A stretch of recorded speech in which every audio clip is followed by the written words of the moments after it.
All right. Good evening, everybody. Noting the hour and the presence of a quorum, I call the Acton-Boxborough Regional School Committee to order on this 21st night of September. I hope you all get that song stuck in your head now. Members of the public who wish to watch the meeting online may do so on ActonTV's YouTube channel, which the link is found at the top of our agenda. As a reminder, this meeting is being recorded and will be posted onto ActonTV's website at actontv.org. I've already given my welcome. I'm going to talk a little bit about the public participation, public comment section of our meeting. We're making a slight change. This change is still in line with our procedure, which is policy BEDH, that says that all comments, well, what I'm saying now is that all comments, regardless of whether or not they are on the agenda, will be heard at the public participation time in our meeting. So we're generally going to allot 20 minutes of time for public participation, and we're generally going to allot no more than 3 minutes per speaker. Depending on the number of speakers who wish to speak, the individual time may be limited or the total time may be extended. The goal here is obviously to give everybody an opportunity to speak. So I'll say this again, we're not going to accept public participation during agenda items on the meeting anymore. I want to open that up during our public participation time at the beginning of our meeting. Why? So, as referred to in our policy, the school committee does not typically respond during public participation.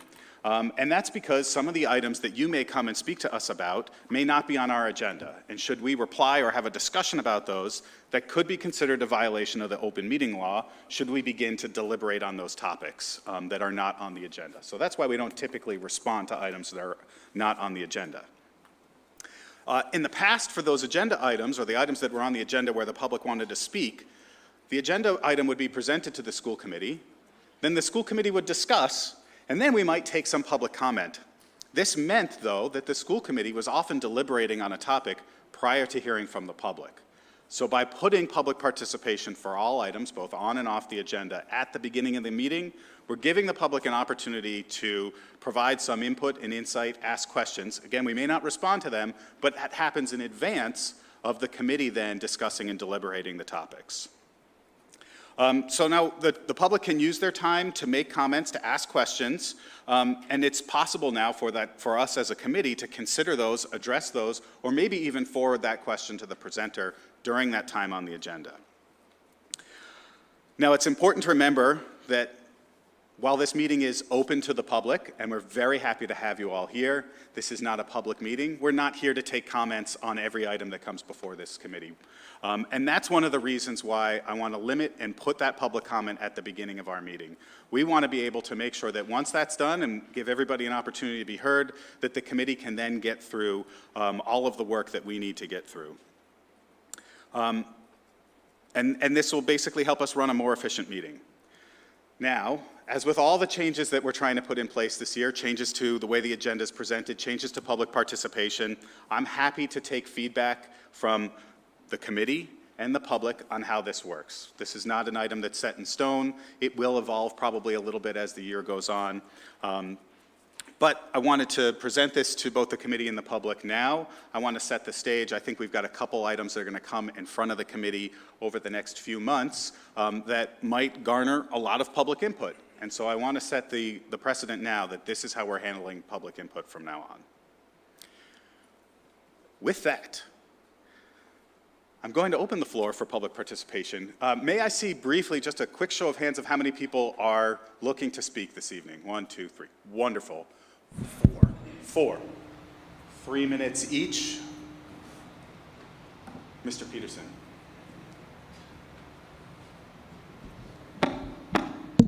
Oh. John Peterson, 6 Jackson Drive. First, I'd like to briefly comment about the change in public participation that you've just announced. And as you've said, this is an iterative process through the year. Things may change. I personally would like to see more school committee discussion during school committee meetings, that if we look at the use of time during the meetings, I'd like to hear more from members and less from everybody else. not necessarily including the public, but probably including the public as well. So, I hope that as you work on the meeting structure, you'll look for opportunities to make sure that the committee has time to really explore various issues. Having said that, I also am a huge believer in an iterative process. The more iterations you go through, the better you are. And the structure of having comment up front and then not really knowing what happens really sort of interferes with that. It's a deep problem, I would say, inside the committee. And I did, of course, once again share with Senator Eldridge my concern about open meeting law and the deleterious effect it has on members becoming informed of issues outside of meetings and be able to come to the meetings really ready to have a real discussion, not to simply try and absorb information. Having said that, I will now jump. Maybe some of you saw my comments about batteries. I don't know if batteries are going to be an issue, but to the extent that they are, obviously batteries are the way of the future. I understand, like everything that people do, there are risks involved. I think those risks are very much manageable, and I hope that, in the spirit of what I think I read in the lease agreement, the committee and the district will see their role as making sure that we have good oversight of Nexamp as they go through the battery selection process, and like everything at the schools, that if something happens, we have a response plan in place so that we can deal with it. Thank you very much. Thanks, John.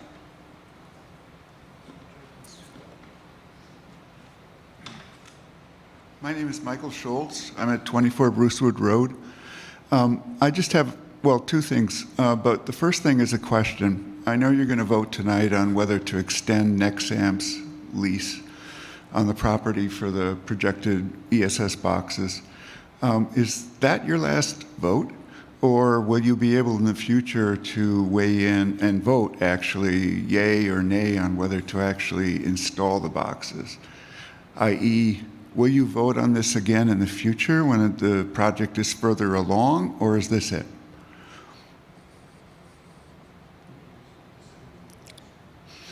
Yeah, so Michael, that decision was made 2 years ago, came in front of this school committee, and they voted. So that only vote that we have, the only vote that we have this evening and that will come up for the committee is to extend the lease.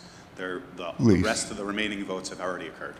Okay, so then after tonight's vote, everything will basically go to the school district and they'll decide everything. They'll decide the safety of the issue, they'll decide the nature of the boxes, they'll decide the location of the boxes, and you won't have anything to say about it. Is that true?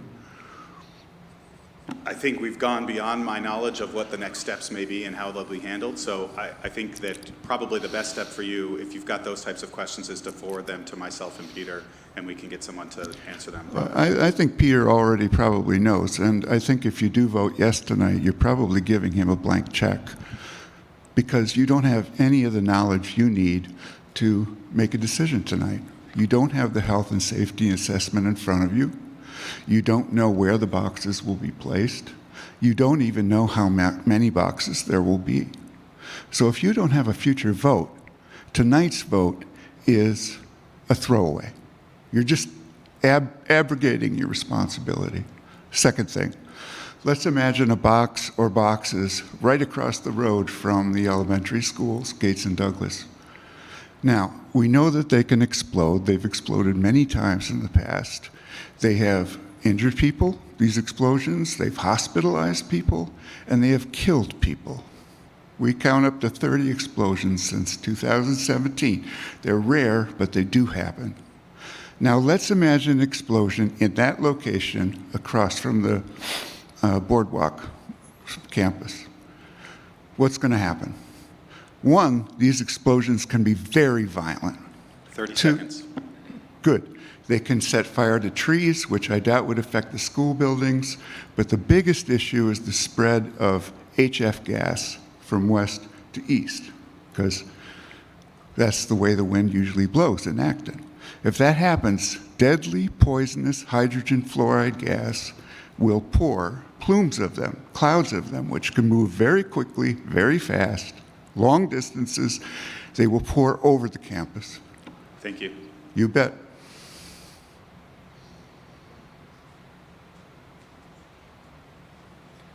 Good evening. I'm Jim Carey, 11 Guswood Road.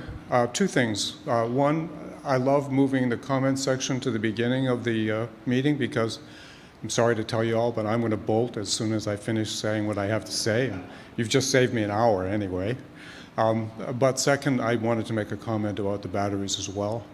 At my house, in my garage, I have a car with about 3,000 pounds of batteries in it. I'm really happy to have that car and to be able to electrify part of my life. I'll be adding batteries to my home as my backup system as soon as I possibly can.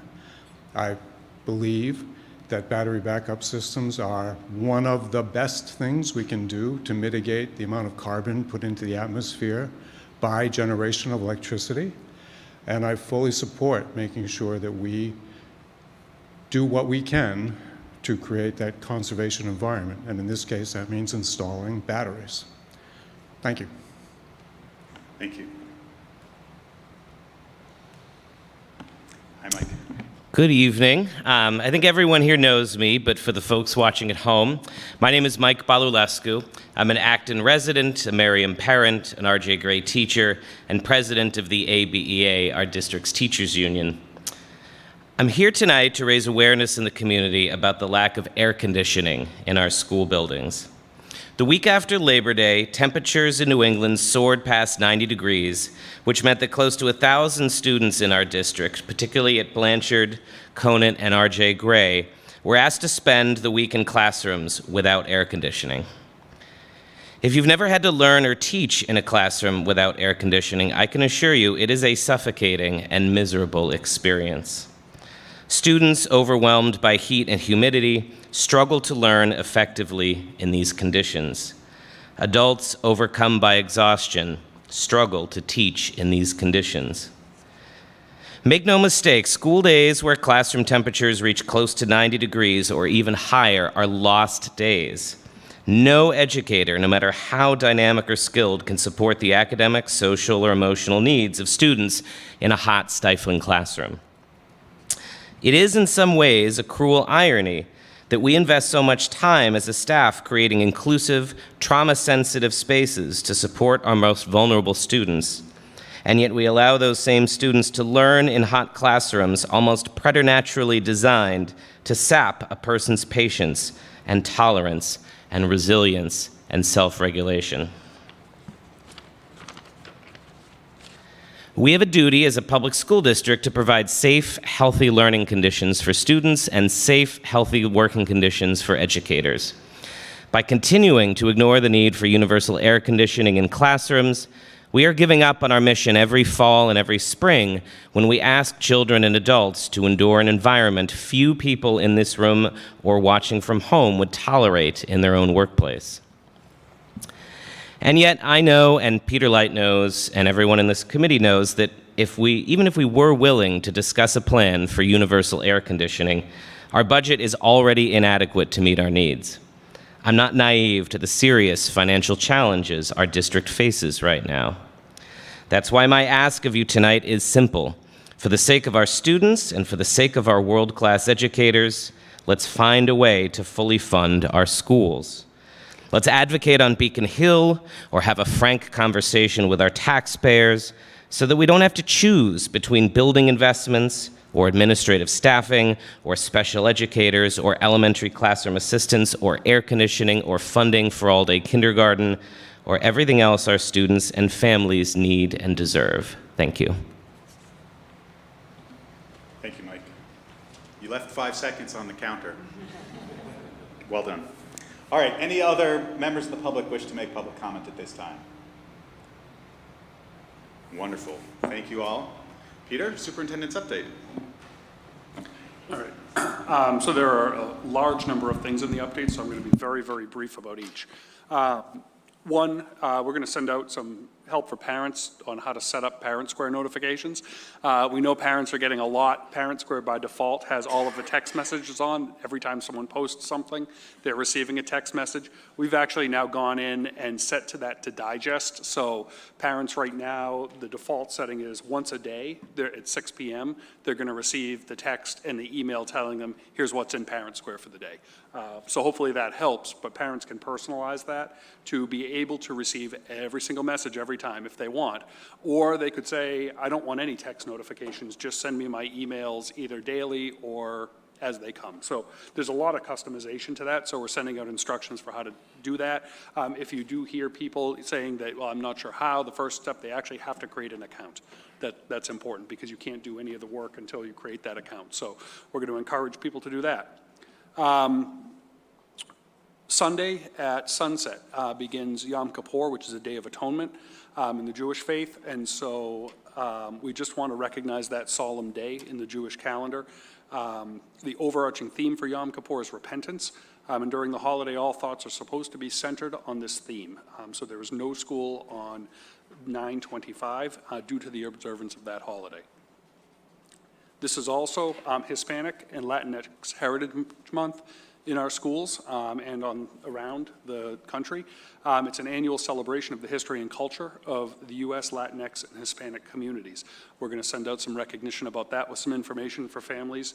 I also want to announce that Diwali Fest is happening on October 8th from 12 o'clock to 4:30 at the Sargent Memorial Library in Boxborough.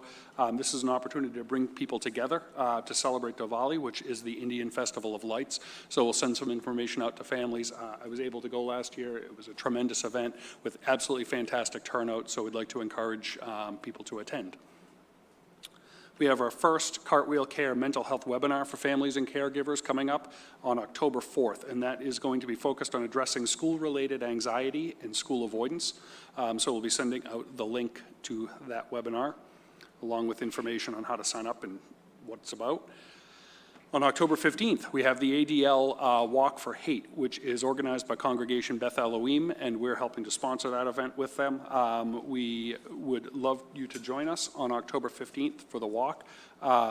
There is a 2 p.m. rally in the upper gym of the high school. 2:30 p.m. there's a 1-mile walk to Gardner Field in West Acton, and at 3:30 are some concluding song and gathering. So there's more information on the Congregation Beth Elohim website, and we'll be sending that link out to families. We also just sent out some information on the Seal of Biliteracy to our families. So the Seal of Biliteracy is for any 12th grader who demonstrates proficiency in English and any other language. It encourages students to study and master languages, recognizes the value of language diversity, provides employers and colleges with a method of identifying people with language and biliteracy skills, and honors the multiple cultures and languages in a community. So we're proud that we've been doing that for a number of years at the high school. The high school also was just awarded a Special Olympics designation for their commitment to meaningful inclusion through unified sports, so we're excited about that. Providing some information to families. Again, we're going to keep rolling here because we have a lot. I did have an opportunity last week, it is last week now, to visit English classes at the high school. It was awesome to see teachers working with the kids and the work they were doing to really engage students at the high school level. What was actually really neat for me too, it was the day after we came back from all of those storms, and it was really powerful to hear just how impactful those storms were throughout the community and how many students had, power loss, over the weekend. We're just getting it back Sunday night. So, that certainly hit home. And then this past week, I visited just about all of our K-3 classrooms at Miriam, McCarthytown, and Conant. There were a couple of classrooms I couldn't get to at Conant because I ran out of time. But again, it was awesome to see our youngest learners engaged and really just interacting with one another. We are sending out, Adam has sent out a school committee summary of agenda items for the first half of this school year to different boards and committees. So we're going to send that out to our families as well, so that families who want to know what the school committee is working on have an opportunity. And we'll also send out a link to the ActonTV recording of the ribbon cutting for our resource center. So we're excited about that. And then finally, Adam and I have kind of rethought how we're doing some of our community coffees and have decided to make them more topic focused. We're finding that having a general community coffee, probably now that COVID is not the only thing that we talk about ever. It just doesn't have that general appeal. And so we're seeing kind of low participation among families. But what we want to do is have some different topics that come up through the year where community members who want to engage in more of a conversation with each other and us simultaneously have a forum to do that. So knowing that high school course leveling is going to be coming for a presentation on October 16th, and then we anticipate a recommendation in early November to happen. We actually thought that was an opportunity to just bring people together to talk about different perspectives on course leveling and kind of continue to have that dialogue with the community. So we'll be sending out that Zoom link as well. And then in January, that's our follow-up second meeting for community coffees. We're actually going to put the SRO program dialogue on that as well. Again, intended to be a real conversation as opposed to public speak or just another presentation that someone attends. So look for those. That's it. So I apologize for the long update, but it's obvious that there's a lot of exciting stuff going on in schools. Thanks, Peter. Any questions for Peter about his update? No? Okay, thank you. Next item on our agenda, it says guests and presentations. We'll invite Andrew Shen as a guest to present his staffing update.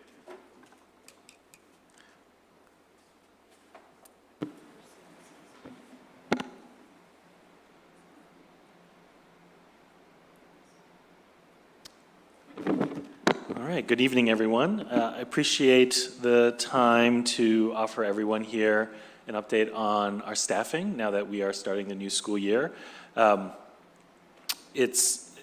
do want to preface, not only if you already read the memo, but then when you see in the slides, certainly there will be an emphasis on areas where I want to highlight as kind of things to continue to place extra emphasis because it's an area where we want to continue to improve, or that we were identifying certain trends and patterns that not only are present in our district, but certainly mimic trends and patterns both regionally and nationally that we just need to continue to face. I don't want to lose sight of the fact that we also continue to be a district where we have the good fortune of hiring really qualified, excellent educators to join our school district. We continue to be a school district where when educators have choices, they choose Acton-Boxborough. And I know that because when we are actually offering them the position at the end and they say, hey, could I give it some thought? I also have some other offers, and my heart sinks a little bit. But then, fortunately, more often than not, they call back and say, I'm coming to Acton-Boxborough. So we're going to talk about some things where I want to share some thoughts, get some feedback from all of you, but I also don't want to lose sight of the fact that we've also welcomed many new educators whom we're excited to have joining our district. The hiring process actually really starts in February, where we have a better idea of the positions that we're going to have for this year, partially because that's the point where we have a little bit of a firmer idea of retirements, those who are requesting leaves of absence. The budget process by then is a little bit firmer, where we have a decent idea of the positions that may be available for the following year. And then by March, we post our positions, and then we're off and running all the way up until the last day of school, either because there are some positions that are a little bit harder to fill, or certainly over the course of time, we have individuals who choose to resign their positions in July, in August, the day before school starts. And so it's ongoing. And so it is an ongoing process. It is a process that actually is one of the best parts of my new position, where I'm the last stop more often than not, where I meet with them after they've gone through a process. I offer them the position, so I have the pleasure of being in that moment and seeing the excitement that the offer presents. It also is mixed feelings for me because actually we did hire somebody the day before we had our new staff orientation. This staff member just graduated from college and is half my age. So I've always been part of Acton-Boxborough, where I've been on the younger end of my cohorts, and now I think I'm on the other side of it all. So this process is also a stark reminder of that. So I want to provide a couple of updates, obviously, and I hope this isn't too new for people. I think you've heard it already. Certainly within our administration, our educational leadership positions, there has been quite a bit of transition over the past few years. We've gotten quite accustomed to the term interim, for many of our positions, principals, certainly assistant principals. This is our first year, as Peter has pointed out, that we have no interim titles in our principal and assistant principal cohort. We're extremely excited where we started this summer developing sort of a rhythm as a team, and that's something that is quite exciting for us. In addition, we also have welcomed some new central office staff, certainly with Sherry in the new merged position for finance and operations, a new assistant director for special education, facilities, so on and so forth. And also just an important reminder as we continue to think about both staffing and budget implications, this is the first year where we have a reduced central office staff, where we reduced 2 positions, the position that I previously held, as well as the standalone director of operations position. In terms of departures and transitions, this is in your memo. We certainly have staff who have either taken a year off for 1 year and then potentially plan to return. We have retirements. We have a significant number of staff not returning, which I'll mention and talk about at the end. Some staff returning from leave, and also some staff changing their roles within Acton-Boxborough. And then we have our new staff in certified positions, and this just gives you a general breakdown of the roles. Just to continue our theme of the growing need and our growing investment in English language education, we have 6 new English language educators. That's partially from departures of staff as well as new positions. So those 2 things combined, we hired 6 new English language educators. Certainly in our special education department, this reflects not only, again, some transitions and departures, but also some growth in programs. We now have our Compass program in McCarthy Town that now has 2 sections of it, given the need. And so that's just an example of the growth. And then certainly needs in other areas such as psychologists, classroom teachers, and content area teachers. And then support staff. This is an area where when we talk about sort of regional trends and national trends, this is something that we continue to also wrestle with in very similar ways as our peers and in other industries. In the memo, I included a link to a Washington Post article from a week or 2 ago. There are districts in the country where 50% of their buses remain idle because they don't have enough drivers. For better and worse, there are districts that aren't obligated to provide transportation, so they are just in a position, unfortunately, just to say to families, sorry, you're going to have to figure it out. We are a regional school district. We have an obligation to provide transportation, and so we work very hard to fulfill that. So there's transportation, there's food services, there's crossing guards where, if anybody's still interested, these are essential positions in terms of safety, in terms of helping students get from home to school and back. Substitute teachers and assistants, we still have open positions in these areas. We're working hard continually to try and fill these positions, but I will admit there is a good deal of fluidity. I will say for transportation, I gave in the memo that we have grown. Since then, we've lost 3 bus drivers. So due to some bus drivers moving on, some have some medical conditions, and so just for a variety of reasons, that continues to be an area where we continue to try and need to find more drivers. Substitute teachers continue to be an area, and certainly just within that range, we're trying to be competitive. I think we are competitive in some ways, and at the same time, that is just in that particular kind of cohort of hourly positions that continue to be a struggle, and there's a smaller pool of individuals. So we've increased hourly rates for all of these positions. We've had sign-on bonuses for some of these positions, referral bonuses, attendance bonuses. We have a substitute teacher participation incentive. If you take on 30 sub-openings within a trimester period, we pay you an additional $750. There's things like that have had some success, and yet we still need to try and work hard to recruit more individuals. Staff diversity, this is another area that we have deep commitment to, and that I do feel that we are working hard on, and we're not as successful as we'd like to be. So let's just put it out there. A few years ago, we established a goal of trying to reach 10% of our staff would identify as non-white, which would be approximately 50 educators, because there are about 500 certified staff. We continue to hover around 6%, and actually we probably have a net loss from last year. So we did have some staff members who identify as non-white who left the district. And then, as you see in the bullet of the 45 newly hired, we didn't have as much success recruiting new staff who identify as non-whites. And so we still hover around 6%. This is an area that we've thought deeply about, not only in terms of recruitment, but now also in terms of retention. And so we'll talk a little bit more about that. I will say the sort of a small victory, and I don't want to sort of keep going to this well because it'll look like we're just harping on this, but certainly for our public-facing office staff, we continue to have a little bit more success where at the high school we've welcomed 2 new office staff who work with staff and families and students who are bilingual. They speak both Spanish and English, which is wonderful and a huge asset for us, so I don't want to discount that, and yet at the same time I don't want to sit there and say, see, we're doing perfectly well. But it is a mix of those 2 things. So some next steps and things that, you know, Peter and I and Jen Faber and others continue to talk about. We really want to think a little bit more closely and a little bit more explicitly about retention strategies. And that actually starts with perhaps getting some data about those who have not stayed, those who are here, why are they staying, and are there reasons why they may be choosing to potentially leave in the future. So we're trying to find ways to collect some good data that then we can perhaps take some actionable steps. And so we're trying to think about the right way to do that, finding ways to reach out to people who perhaps have left recently and find ways to collect some information and feedback from them.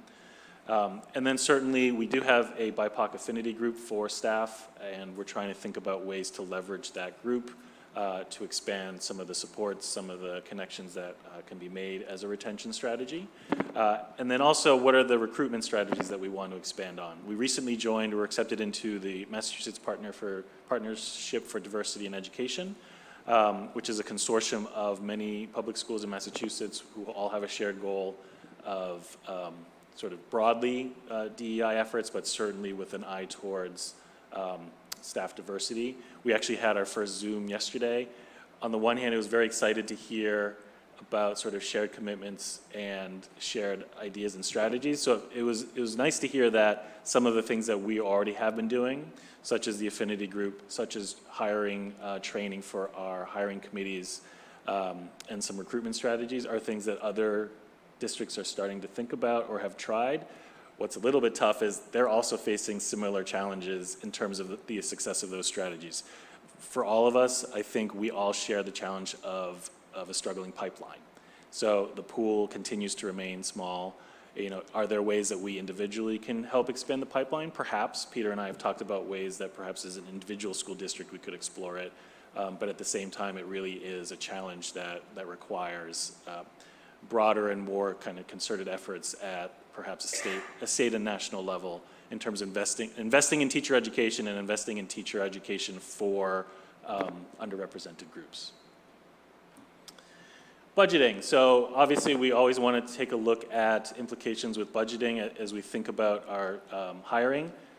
We continue to run parallel lines of we want to be mindful of budget and be sort of good fiscal stewards, and we also want to hire the best people possible and be mindful of both those things. And it's a little bit art and a little bit science because you certainly don't want to sit there and look across the table at the ideal candidate, a perfect candidate, and say, oh, but you know, your salary's at this, and so we're going to pass. That being said, we also cannot you know, offer salaries to all 45 new hires in a way that isn't mindful of the fact that we have a budget to live on. So we typically, as part of the budget process, budget open positions and retirements and anticipated openings at a master's step 3, which this year was $63,000 and change. What ended up being the average was around $73,000, which was about a master's step 6. This does tell us, and I do think that this has been a little bit of a pattern in the past couple of years. We want to be competitive. We want to find good staff, so we want to find ways to reach out to those staff. We have thought about, do we need to make some shifts in how we budget this coming year rather than setting our assumptions at an M3? Do we set it a little bit higher, which on the one hand helps us with flexibility, but at the same time clearly will have some financial implications. And that chart is just to give you a sense of the range. We certainly have many staff members who are more at the beginning part of our salary scale, and then we certainly have a healthy number of people who are at the top of our salary scale and a bit in between. Some of what helps with us having a higher average than what we budgeted is when you do have a staff member who resigns or leaves after the budget has been set, the salary that we have to work with isn't the $63,000, it's the salary that we planned on paying that person this coming year. So if they were a higher salaried person, we still have that salary to work with as well. So in case anybody's worried that we're well over budget, I'm not going to say we aren't a bit over budget, but it's not as significant as the numbers would reveal. So finally, just some food for thought as perhaps I entertain some questions and some dialogue amongst all of us. One of the things I did notice is since the pandemic, there's been more movement of staff, certified staff leaving the district annually. Before the pandemic, we were at like 15 to 20. The past 2 years, we were at 40 and 48. Do I think that this is a commentary on Acton-Boxborough? I don't have hard data to say yes or no. I don't think it's something that's necessarily unique to Acton-Boxborough. I do think that there is a bit more mobility within our educator pool. I do think that we also have situations where educators are making decisions for a range of reasons, as they always do.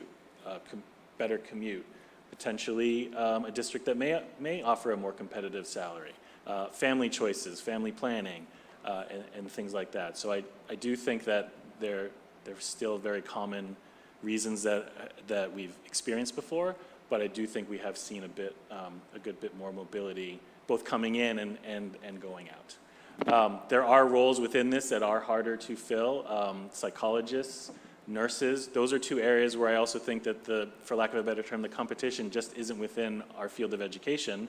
We're competing with the healthcare industry. For nurses, and they're struggling to find nurses as well. So nursing, psychologists, English language educators. I think Mary Ann Young told me towards the end when we were finalizing hiring, I think there were something like 60 openings for multi-language educators within the Commonwealth. And so it's a common issue. And again, special educators as well. Competitive rates, as I mentioned, for support staff, I think is something that we continue to think about. We tweak, we adjust when we think we have the bandwidth to adjust and that it's warranted. But again, that will have budgeting implications as we can try and stay competitive. And then again, you know, the challenges related to increasing staff diversity.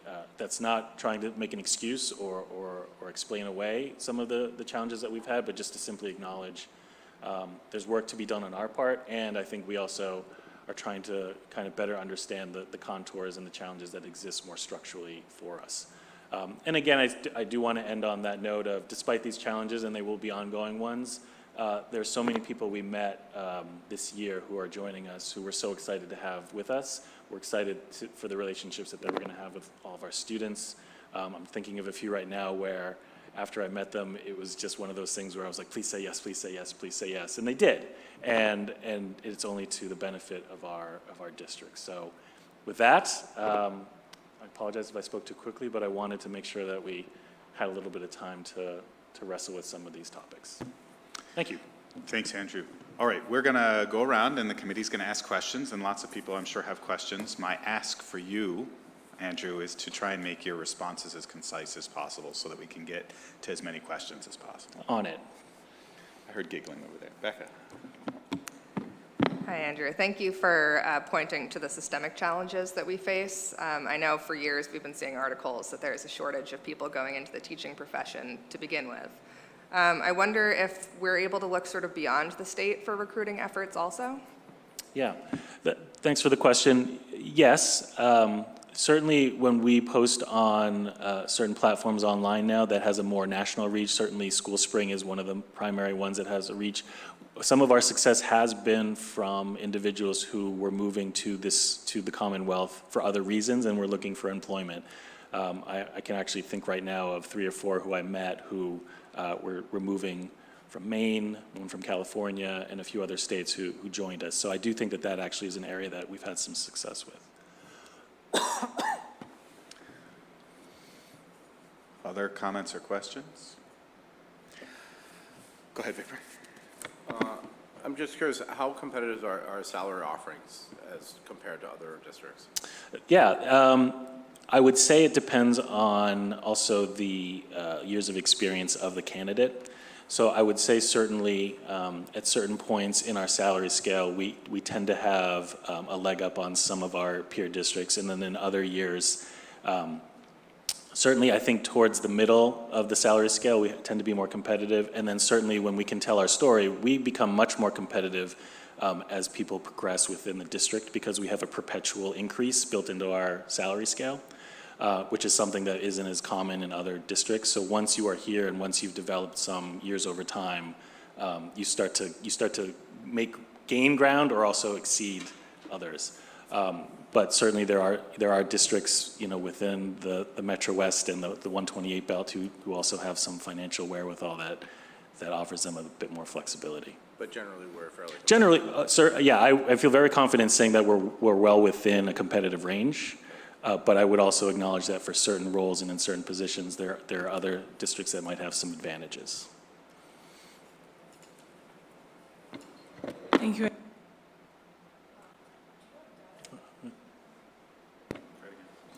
There you go. Do you have, do you have data on like how many teachers are on maternity leave and also maternity leave? On maternity leave? And- Who are the individuals who are currently on maternity leave? Do you have the number of how many teachers are on? I don't off the top of my head. Let me, if that's interesting, if that's of interest to you, let me go get that tomorrow in my office. I do know that there are some who are, and I know that we have some who have reached out and said that they plan on being on maternity as well. Yeah. So when you guys budget the personnel salaries and the whole entire budget, do you budget in the long-term subs that you need? The long-term subs part is part of our budgeting for substitutes, yes. Okay, thanks. Tori and then Lakshmi. So I noticed in looking at the numbers that it seemed like there are a lot of special educators. And Yeah. I had mentioned that to you. And just for the broader group, one of my questions was if there's a lot of special educator turnover, that has a huge impact on that particular population of students in particular, because relationships matter. Do we have a sense of if there are any trends, and if not, is that something we might also look at as we're looking at, you know, exit interviews or whatever to Right. collect some data? So working backwards, I think some form of exit interview or exit survey is something that is high on our radar for something that we need to do to get sort of data. So A, let me answer that piece. B, in the absence of that right now, you know, just with my own knowledge of the special educators who have departed, it does mimic sort of the range of reasons that we've often seen. So there's certainly those who have decided to take other special educator jobs in other districts. There are some who have decided to leave this particular field. There are those who, you know, through the evaluation process, we've made a determination that their position wouldn't continue. And so it does run the gamut. And I do think that there are some who have felt like they needed to do something different as well.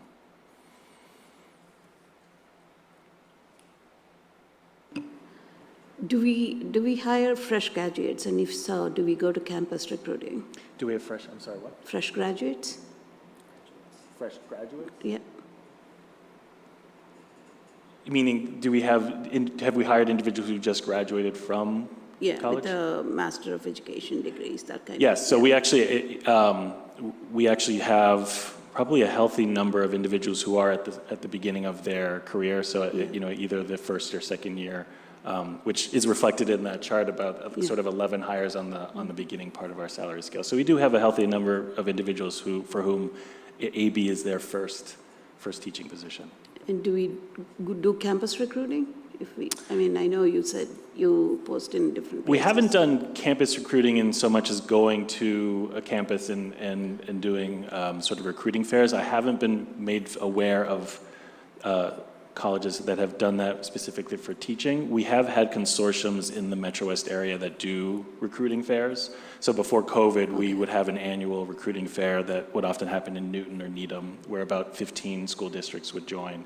Now that I think we're returning a little bit more to in-person things, our hope is that those will sort of resurrect as well, and to do those. Okay. I have one more question, can I go? Yeah. So do we know the reasons? You said it's less diverse. Within 1 year, we lost more diversity. Yeah. So do we know the reasons why those staff members left? Yeah, again, I haven't spoken to each of them in great detail, but from what I do know, there was a range where One individual decided to do something sort of what I would call education adjacent. So they decided that they didn't want to be in the classroom, but they wanted to do something around recruitment for sort of nonprofit educational organizations. I will speak to that we also had a staff member who became a MECO director in another district. So as much as we lament our loss, I'm celebrating that person's professional gain. And then we do have some other individuals for whom they either went to a different district or we also perhaps made a decision that, that this position wasn't the right fit for them. One more, Vikram, and then I've got just a couple. So Vikram, then Andrew. To continue on Lakshmi's vein over there, regarding attrition, it's a hard thing to sort of judge and diagnose, but it seems, is this sort of like, oh, there's nothing wrong here, attrition is not really an issue, or is it sort of common knowledge throughout the district that this is an issue and we want to sort of address it? And really my question is, could we be candid about people who are staying here to find out from them why they're staying and perhaps get some insight into why people are leaving, if there's some common reason that people do decide to go? I think certainly, as I previewed, we certainly want to find an instrument where we can get some reliable data around why certain individuals have departed, and we're going to work on that. And to your point, speak to individuals about the levers that perhaps are most effective in helping people feel like they should and want to stay. And so I do think that recommendation of getting a little bit more data around retention is a fair one, is one that we're prioritizing. And then another thing is regarding how are you publicizing the fact that job openings? I know my wife is actually also an educator. Yeah. So I know there's sort of like in circles for educators, they go to look for jobs. Yep. But is there a sort of more public thing, because it could be like a sort of all hands on deck, where Yeah. sort of I knew somebody, I could recommend somebody, I wouldn't know where to go for that. Yeah. What we typically do is the main public school educator platform is SchoolSpring, schoolspring.com. So we post everything on there. In addition to that, this year we did experiment a little with LinkedIn, which is wildly expensive. So we tried it for a few months, and not sure if we'll continue with it. In addition to that, we have also, I don't know if you all received it, but I think about twice in the spring, we'll send something to all families saying, hey, here's, as we're entering the hiring process, here are positions we would welcome. We know word of mouth can often be the most powerful, so we do send that out. We did 2 years ago create a recruitment website where we have a series of videos of staff members, and so we have links to that for all of our postings, and we hope that seeing some words and some experiences from our staff members improve that as well. I will admit the degree to which those videos have an effect. We haven't done some research on that, so that might be a question that we ask in terms of what were some reasons why you initially applied. But those are some of the main vehicles. Andrew, you good? For me, a question and a comment. I'll start with the comment. I think it would be helpful for us to not just see the percentages of non-white staff, but also the actual numbers. I think that percentages can maybe sometimes hide the reality. I mean, we talked a little bit about, 50 out of 500 certified staff, but I think that's an important thing, especially as I look around this table, and I'm very pleased to, look here and say we've got about 4 out of 11 non-white school committee members, but I'll also, remind everybody that we used to have 2 very active black members who are no longer on this committee, so I think it's important that we continue to take a look on this. Yeah. And then the other question I have, and again, maybe not something you have now, but I'm curious about the retention rate that we have for new staff. So we've got a pretty large influx of new staff. And some of the things that I've heard in the past, and I would love to substantiate, is people come here for a really great start, and then we're a training ground to go send to other districts. And I would love to, as part of some of maybe our exit surveys and also just sort of the tracking of the numbers, see if that's an actual thing. And then if we know that's the case, then what can we do to retain those staff who we've sort of trained in the AB way to stay in the district? As you can see, I just wrote that down because I do think that's a great data point to find out for those who, not only join Acton-Boxborough, what is their sort of duration, but also for those who are new to education in general, what is the retention? So I've written that down. And to your point about some actual numbers, I will get that for you. I do know it's around, I think it's the low 30s. But to your point about also being precise, and I apologize, I should have included this as a bullet point, but I will acknowledge we are at the point where we have one single African-American certified educator out of 500 and change. Thanks. All right, we're gonna move on now. One. To ongoing business, school committee communication goal update. Hey, that's me. Communication goal update. So I've got some notes here, a couple items to discuss around our goal for enhancing our communication engagement with the community. The first is that we are planning on attending and participating in Oktoberfest in West Acton. However, we still need 2 people for our 1 to 3 p.m. slot. And I know that Leela has sent out a request and a reminder for school committee members to sign up for that. We need to fill those slots. If we don't, then I'm going to have to withdraw our space. So please take a look at the email from Leela. There's a sign-up genius. We need 2 people from 1 to 3 p.m. on Saturday, September 30th, to basically sit and talk to the public in West Acton, enjoy the music and food and all of that.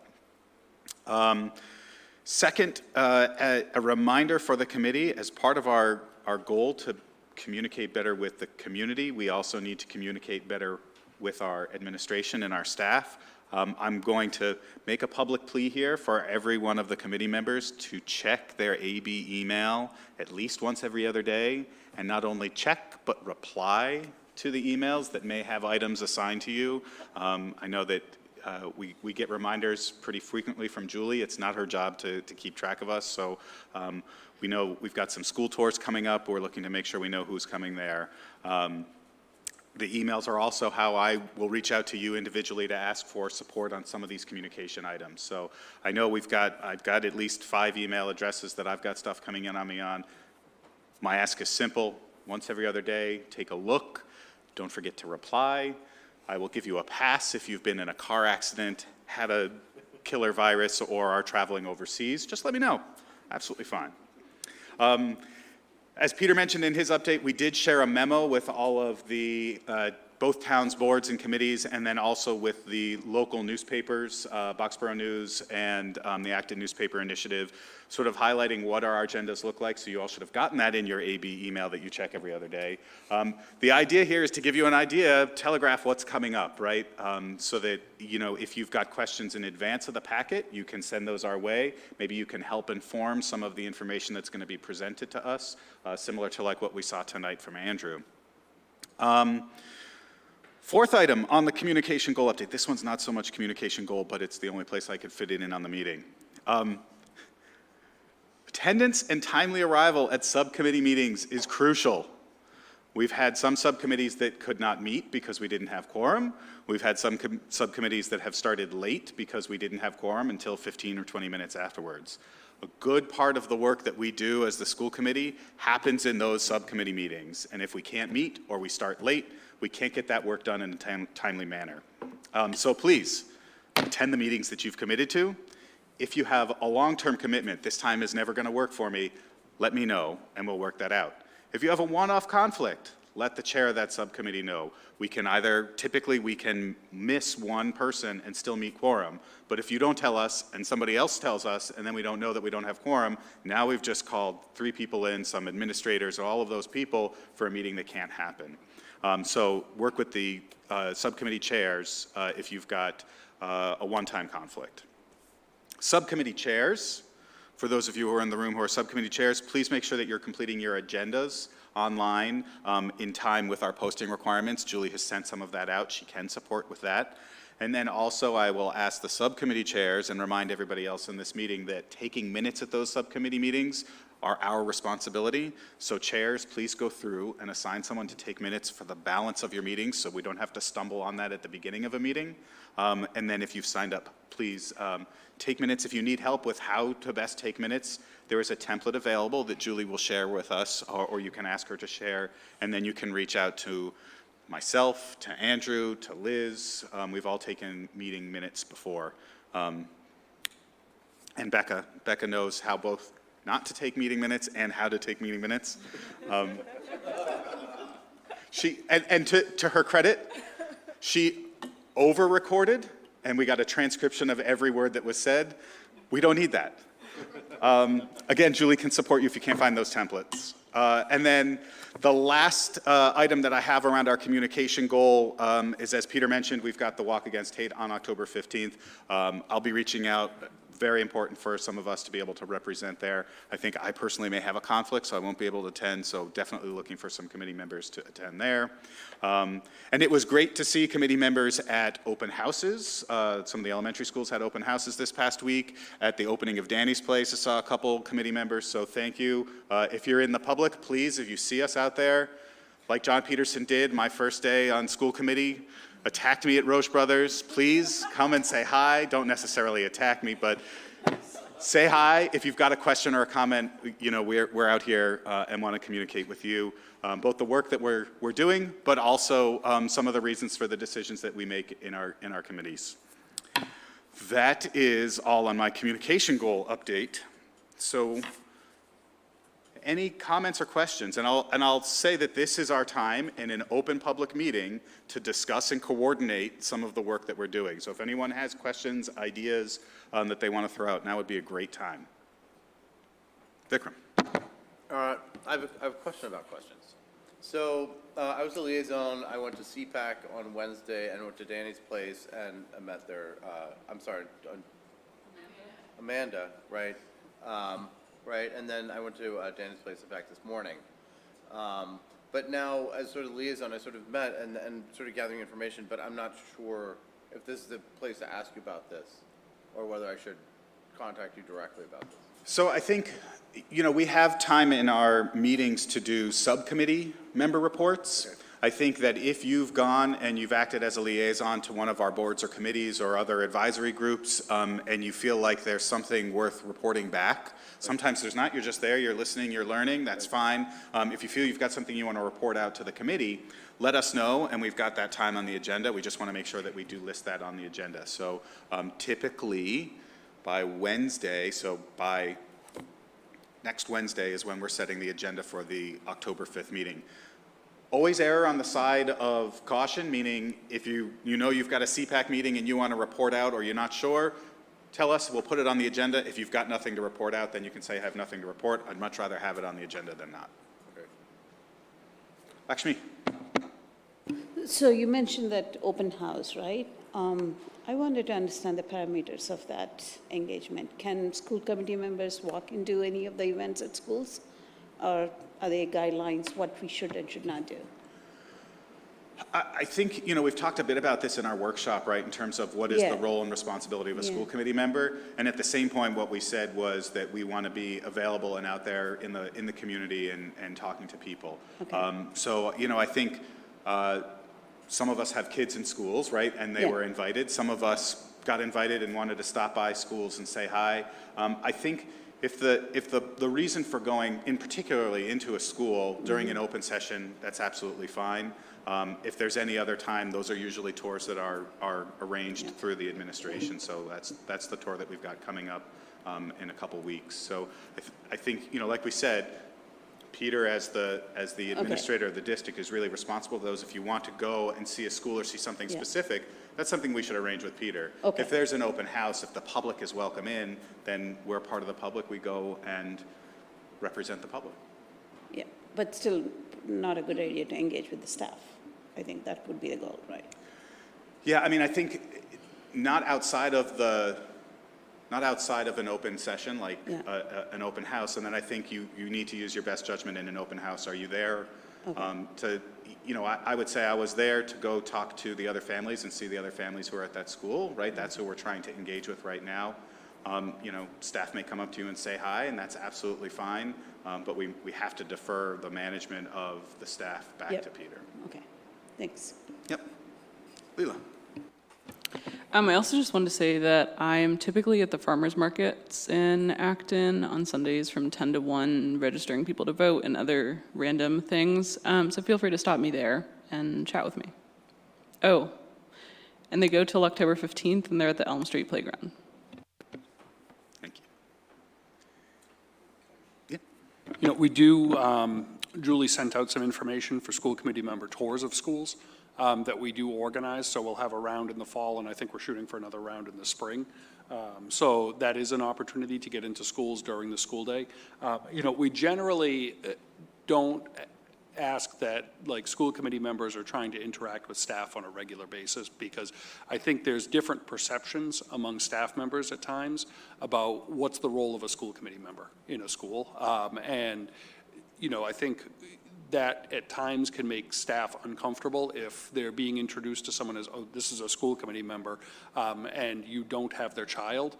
There's sometimes a lot of wonder about what's the purpose of the interaction, and we don't do that in the district. So that's kind of the line that we've tried to hold, just because we try to have just really clear communication with our staff about, how processes work and things like that. Thank you. Any other comments, questions, discussion around our communication goal? All right. Next item on our agenda is the extension of the lease option for our battery storage system at the Boardwalk campus.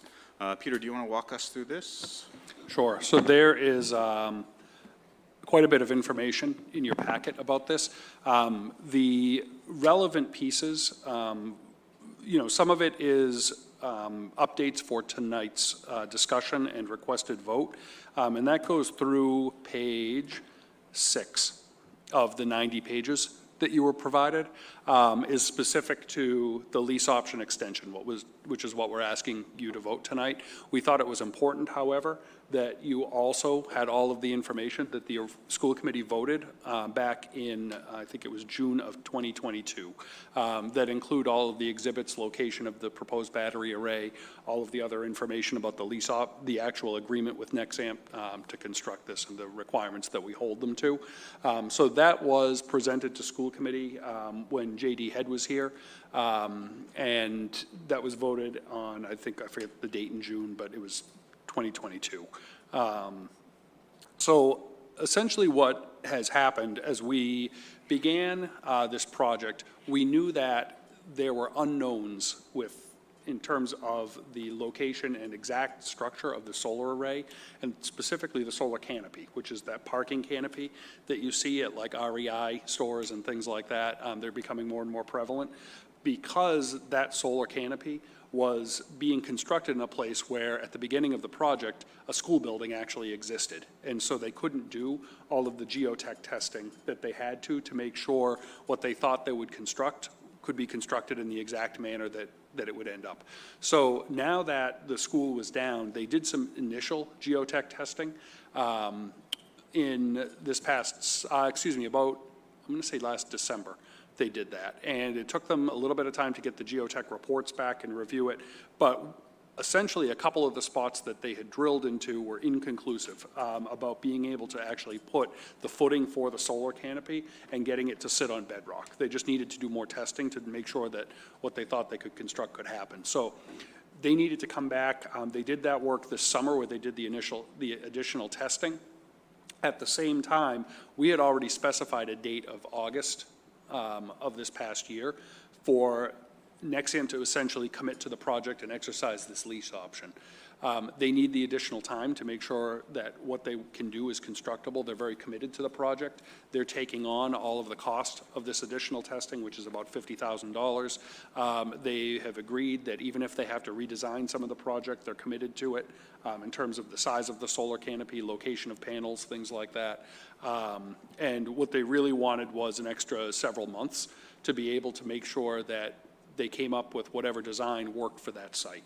And so they're in the process of looking at, the geotech testing for those solar panel canopies, making sure that they can go exactly where they need them, and then finalizing the design for it. And so what they're really looking for is the additional time to do that.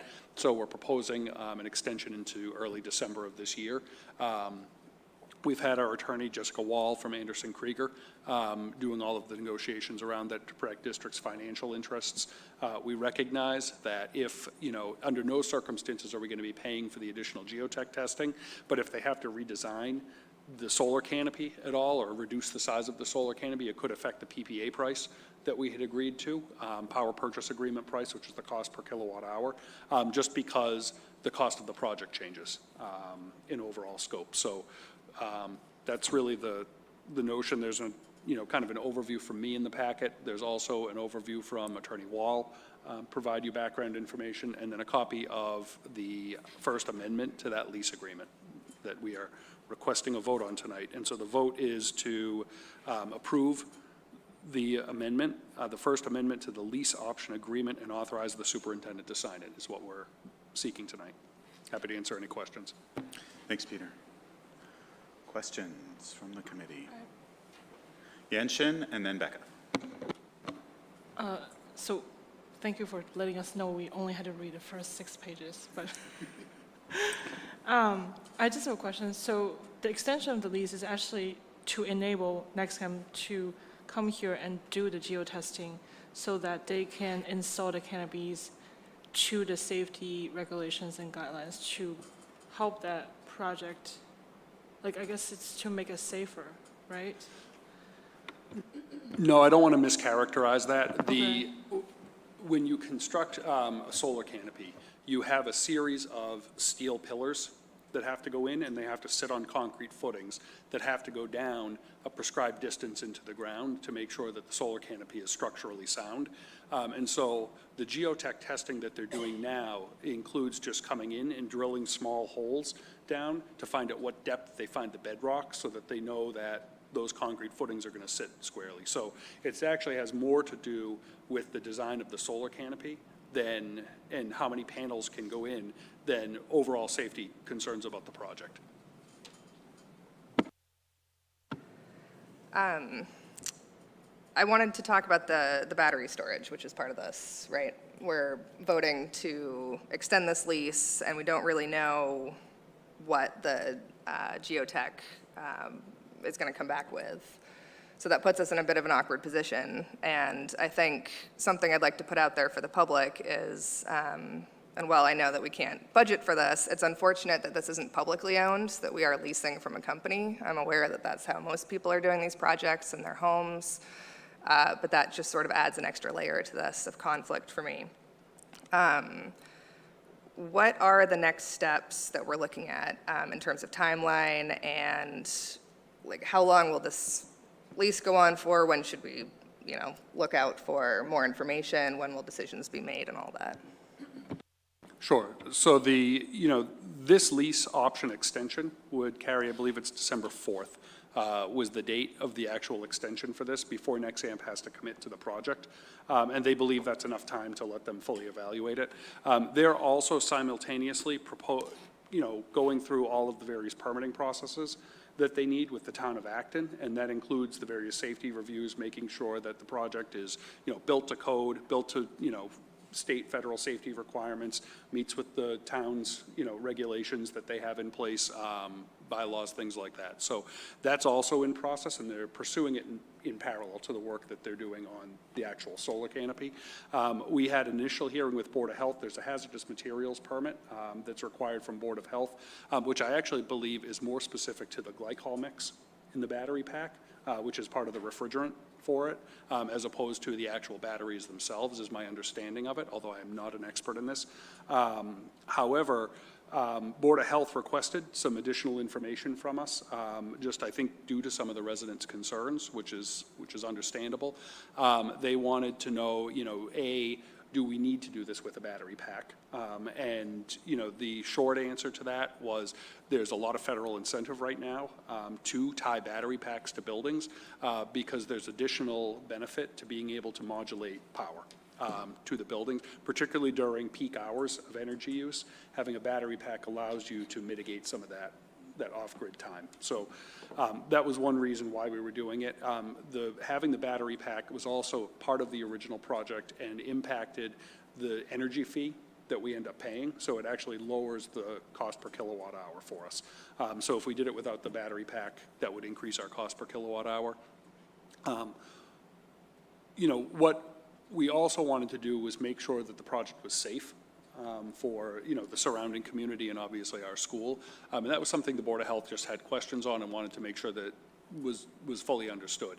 So we've actually contracted with Energy Safety Response Group, ESRG, who is probably the national standard in lithium-ion battery safety right now. They're the ones that actually respond to any incidents around the country, conduct the investigations into what's going on. We've done an independent contract with them. They do not report to Nexamp. They just report to us as a school district, so that we can understand. They're going to review the project from a safety perspective, not only, from the location, and if for some reason they said the location is not safe, we would look at an alternate location and what else we could do. But they're also going to look at the safety plans that are being developed and make sure that we have everything we need in terms of mitigating response. We also wanted to verify any financial information that comes from Nexamp during this process. So we've actually been working with Tom Michelman, who's an expert in kind of the financial aspect of battery projects as well, and solar arrays, to help him, verify all of the financial information and make sure this is still a sound project. I think one of the things we're sensitive to from a financial aspect is there were additional costs of site work in the project to the tune of, I think it was about $140,000 that the building project assumed in order to prepare the site for the location of the battery that was proposed, throughout the design of the building and through what the school committee voted. But that all required underground work to take place early in the building project. That cost an additional $143,000. Nexamp, as good faith, actually said that they would agree to reimburse the building project. There's two costs. The 140 was to do the prep work in the parking lot. Site. The prep work in the parking lot for the caissons for the footings. There's the additional work where we have the underground wiring, basically, which was over $1 million because there was a lot of ledge there. So there was a significant amount of site work to be able to facilitate moving the wires in the right place. So, yeah, the 150 was something that Nexamp is committed to covering should the project go through, but there's a lot of other sunk costs that is part of the building project. The $1 million is already in the ground, and we're not getting that back no matter what, because that was just part of the building project, to have, the cabling essentially in the right location. And then Nexamp agreed to reimburse the $140,000 for the additional site work in the parking lot, but that doesn't kick in until the project starts generating energy for the first time. And so if Nexamp doesn't continue with the project, we don't get that $140,000 back. So that's, a financial consideration. There's lots of considerations, and it's all about just balancing all the considerations, making sure we understand them, and then, making sure that, all of the processes that are supposed to take place through, the town and the state and the federal government are followed to make sure that we have the safest project possible. I see lots of questions here. So we're going to go Leela, Vikram, Tori, and Lakshmi. Did you have one as well? One question each, please. Go ahead, Leela. I had two. Can I ask a clarifying question and another? You can start with one question, and then, depending on time, we'll come back for a second.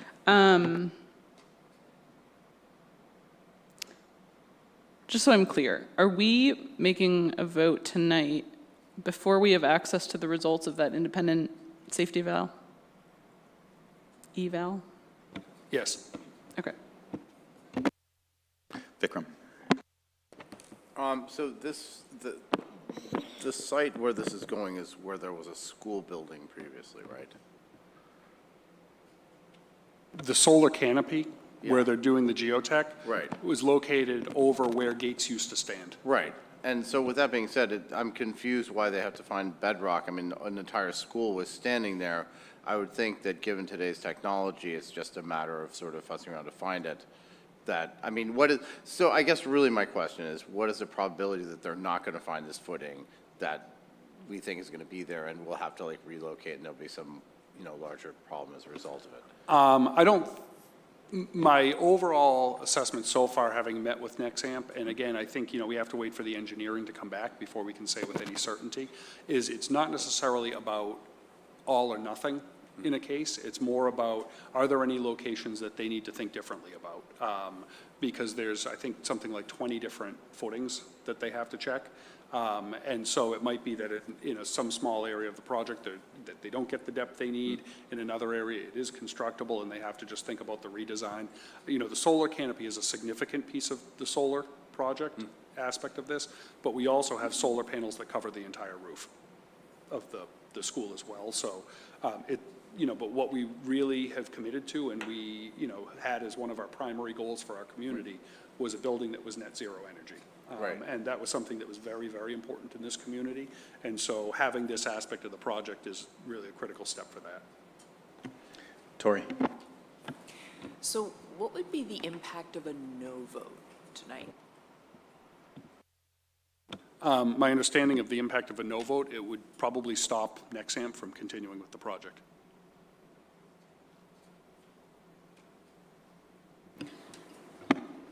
So what's the relationship between a geotechnical work, whatever the results, to the safety of a battery? Are they related in any way? No, there's no relationship between the two. Geotech is just for the footings. Just for the footings? For the Okay. solar canopy. Okay, so that is independent, really. Geotech is probably just going to say what kind of footings we can use, how many, and all that. It has nothing to do with the battery.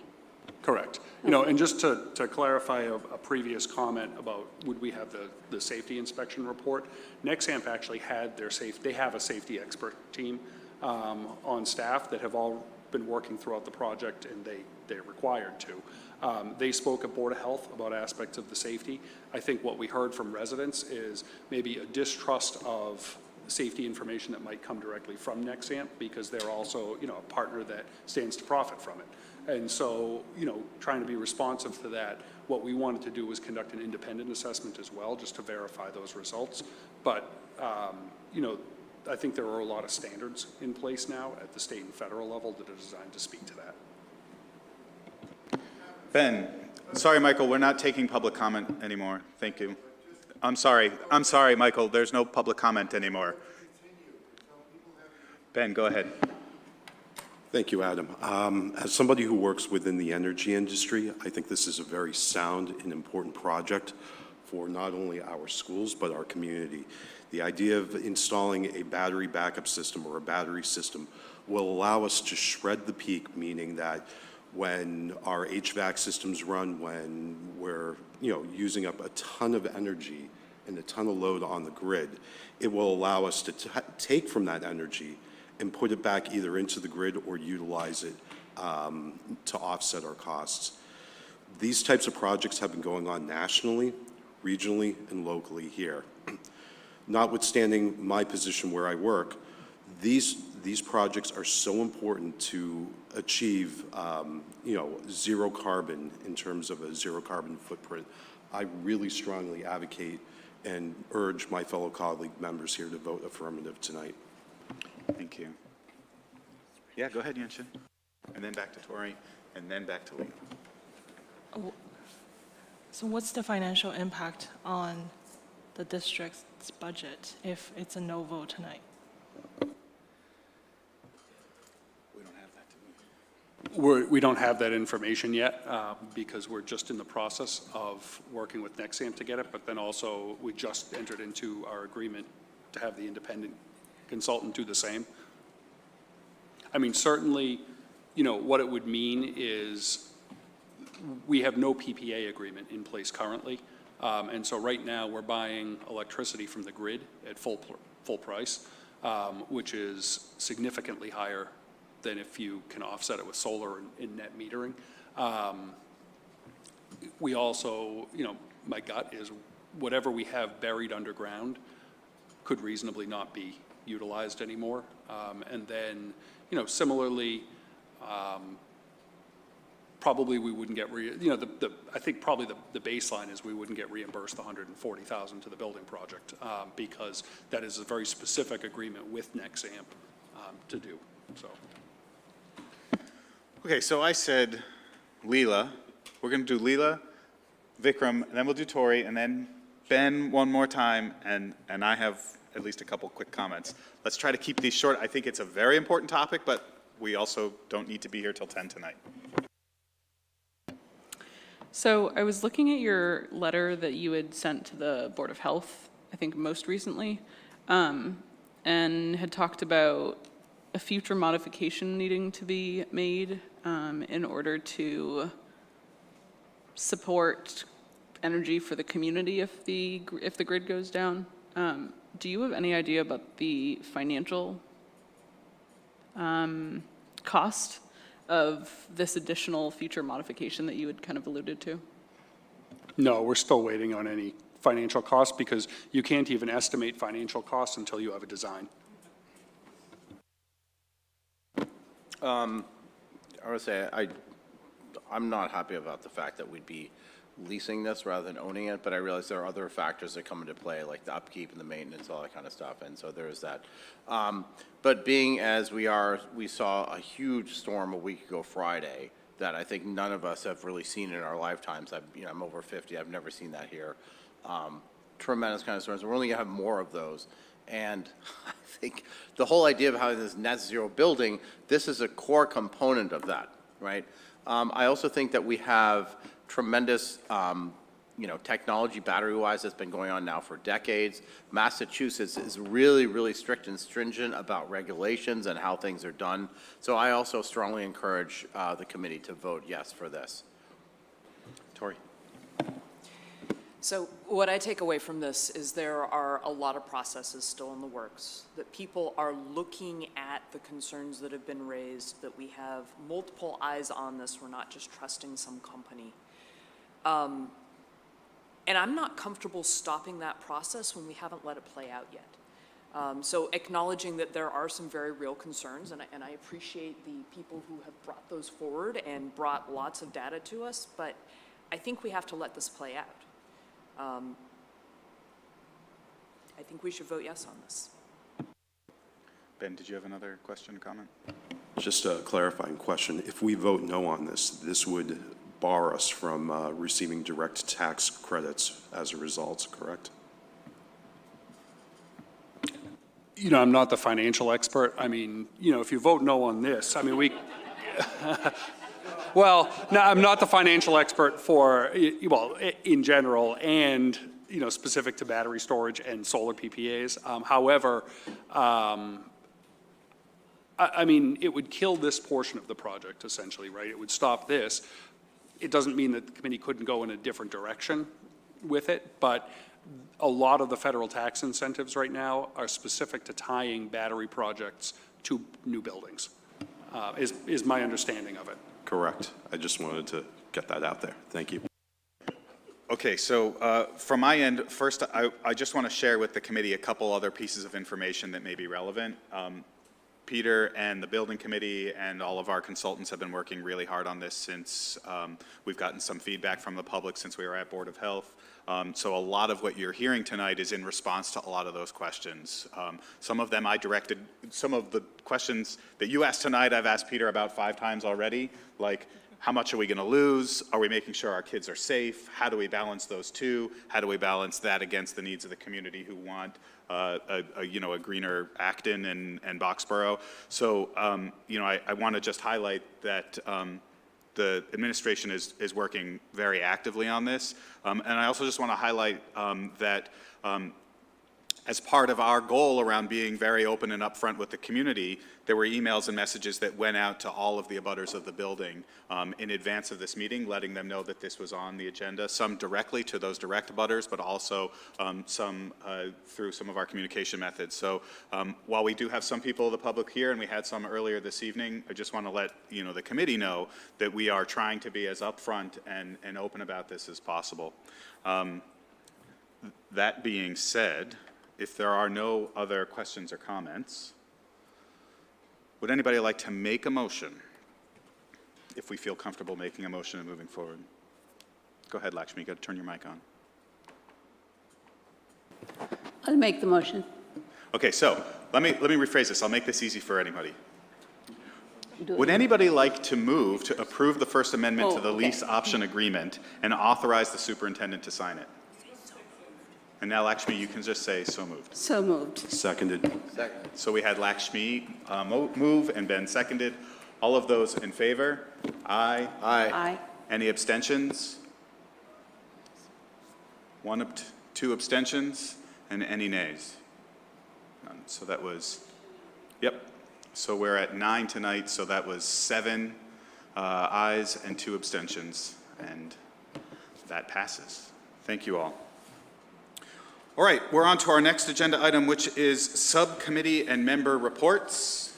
We're going to go slightly out of order from our agenda here because I don't feel like going back and forth from Becca and then someone else and then back to Becca and then somebody else. So, Becca, why don't you start with your subcommittee reports?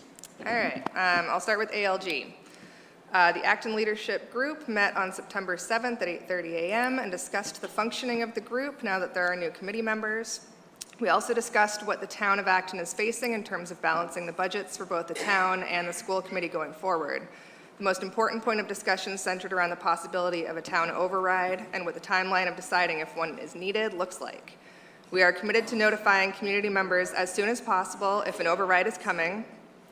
The intention is to be able to identify a year ahead of time so everyone can prepare. We also need to know what an override looks like and how it impacts the citizens and taxpayers of Acton. We will continue to work closely together to make sure we are both fiscally responsible and also doing our duty to the members of the community. We are truly all in this together.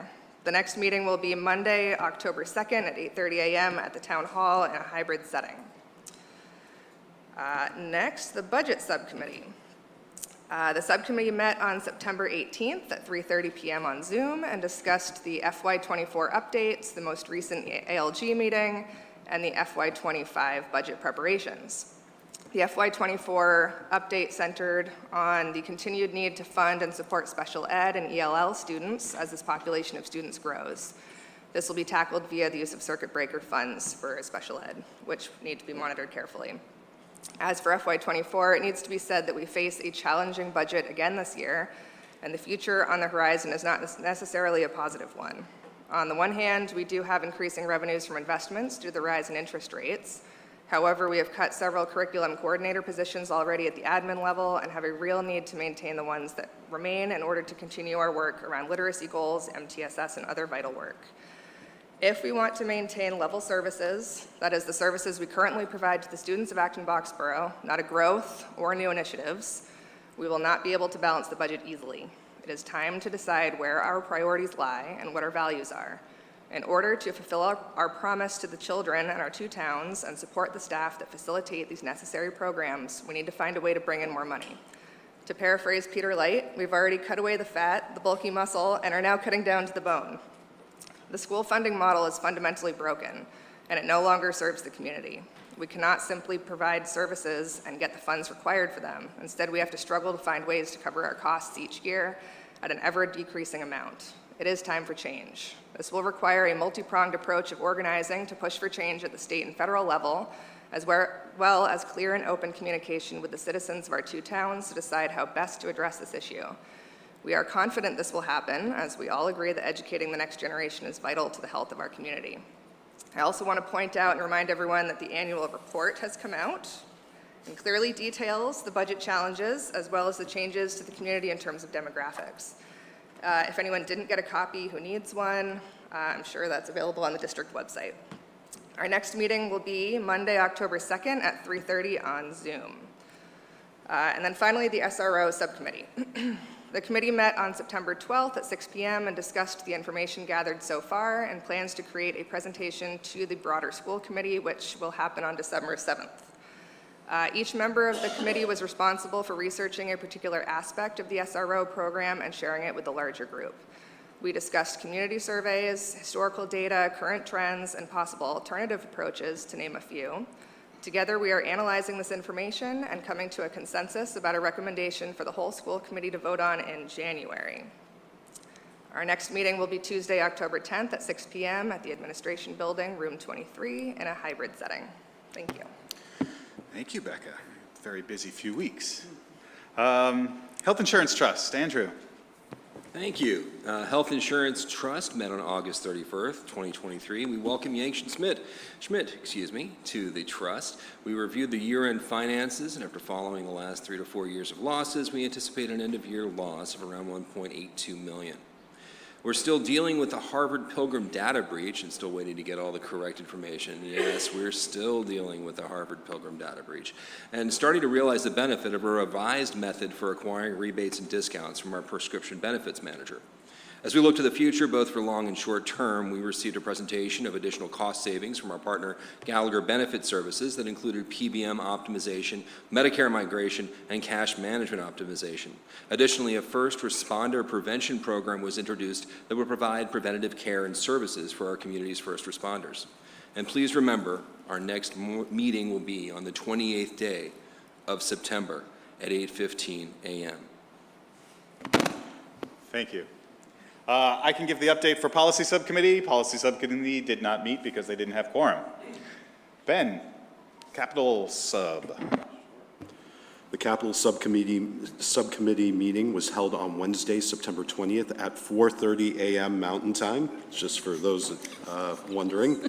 Focusing on key aspects of capital infrastructure, the 2024 capital budget was discussed, addressing crucial allocations for school buildings and improvements. Additionally, the implementation of electrification projects, the installation of air conditioning systems, and Conant's asbestos remediation were at the forefront of discussions. Excuse me. These initiatives underscore the subcommittee's commitment to enhancing the learning environment for students while ensuring efficient resource allocations in the coming year. Excuse me. The next committee meeting, or subcommittee meeting, is scheduled for October 11th, 2023 at 7:30 a.m. Eastern Time.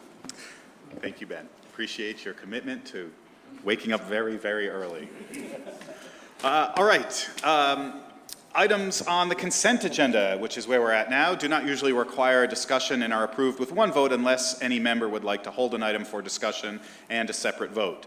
I'll read each of the three items. I think this is the first time we have a consent agenda that actually has more than one item on it. So I'll read each of those items. If you would like it held, you simply say hold.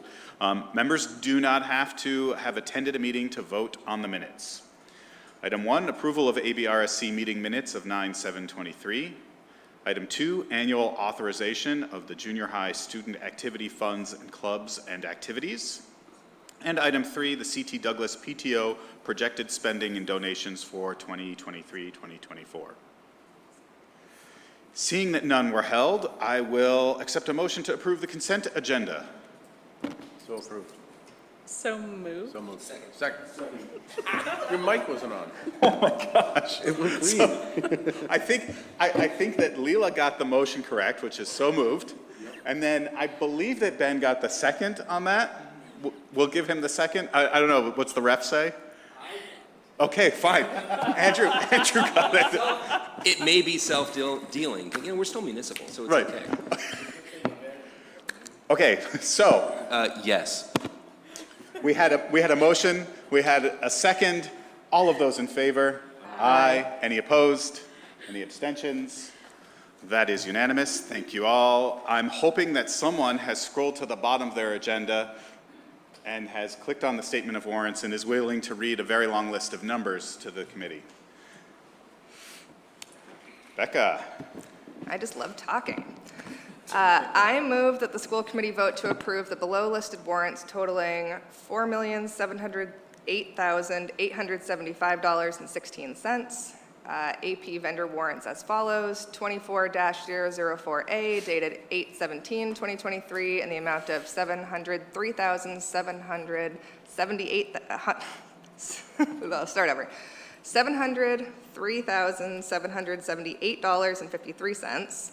24-004B dated 8/24/2023 in the amount of $1,605,702.67. 24-005A dated 8/31/2023 in the amount of $1,496,139.07. Payroll vendor warrants as follows: 24-004PR dated 8/24/2023 in the amount of $239,468.71. Payroll vendor warrant as follows: P2404 dated 8/24/2023 in the amount of $663,786.18. So moved. Second. Okay, the motion goes to Becca, the second goes to Tori. We're going to get this soon, don't worry. All of those in favor, please say aye. Aye. Any opposed or abstentions? That is unanimous. I would ask Peter if there's anything in the FYI to make folks aware of. I will share that the monthly student enrollment report is in the FYI of 9/5/2023. Anything else, Peter, to share with the committee? Yeah, I'll just share, tomorrow we're actually starting with 2 graduate fellows from Harvard University who are working toward their superintendent licenses as part of the doctoral program in the Harvard Grad School of Education. So we're going to be hosting them at least for first semester, and then it may or may not continue depending on kind of their needs and goals of the program. But we have Sophia Roy is one of our graduate fellows. She is originally from New Orleans and got her start there in education as a math teacher. And then she has also been a middle school principal in New Orleans and also near Ohio, or not near Ohio, in Ohio, near Ohio, one of the surrounding states. But we're really pleased to welcome her. And then we also, and she actually most recently worked for the College Board for a number of years, and she was doing a lot of pre-AP work and helping districts coordinate pre-AP programs. And then our second fellow is Alia Katerna, and she most recently was working with the Amgen biotech experience at Harvard University, and she actually has some experience doing some work here at AB. She actually helped outfit 2 of our high school biology labs as biotech labs, and so she already knows some of our staff from working directly with them. One of her real areas of interest is helping students from underrepresented communities see themselves in STEM fields, so we're excited to welcome her as well. You may see them at meetings. Excellent, thank you. All right, it is 8:36. Before we adjourn, I just want to express some gratitude to the committee this evening. I think we had an extremely productive meeting. We got a lot of great presentations. We had a lot of very good dialogue, and we didn't go on too long. So exactly, give yourself a pat on the back. Thank you for that. I think it's really a really great meeting. I'll accept a motion to adjourn. So moved. Seconded. There we go. Ben and Vikram, all those in favor? All those in favor? Aye. Any opposed, abstentions? That's unanimous. Thank you all. Have a wonderful evening.